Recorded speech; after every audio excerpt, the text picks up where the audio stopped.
Saya nak balik kepada persoalan tadi. Ya, ini kestabilan diri sendiri atau kestabilan negara? Dua benda yang berbeza.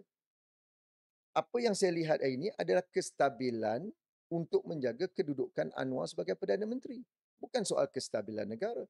Kestabilan negara di mana kalau sekarang pelabur-pelabur sudah tidak lagi yakin kerana kepimpinan negara yang bergelumang dengan rasuah. Yakin tu si Infineon, Elon Musk, Tesla.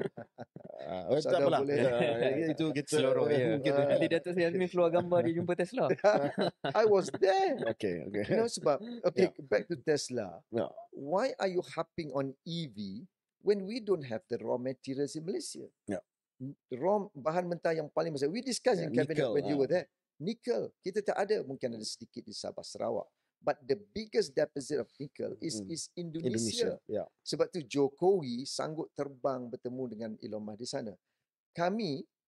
Saya masa itu di meeting merasakan tak perlulah kita nak compete dengan Indonesia kerana mereka deposit yang terbesar.